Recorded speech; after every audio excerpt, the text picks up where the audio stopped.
Google తన 250 కోట్ల మంది జీమెయిల్ వినియోగదారులకు కీలక హెచ్చరిక జారీ చేసింది. సైబర్ సెక్యూరిటీని బలోపేతం చేసేందుకు వెంటనే పాస్వర్డ్లు మార్చుకోవాలని వారందరికీ సూచించింది.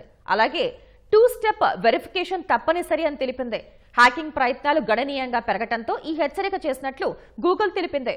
వీటి వెనుక షైనీ హంటర్స్ అనే అంతర్జాతీయ హ్యాకర్ల ముఠా ఉన్నట్లు గుర్తించామని వెల్లడించింది.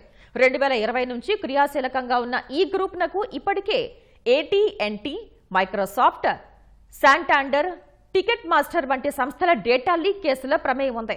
వీరు ఫిషింగ్ పద్ధతిని ప్రధాన ఆయుధంగా వాడుతుంటారు.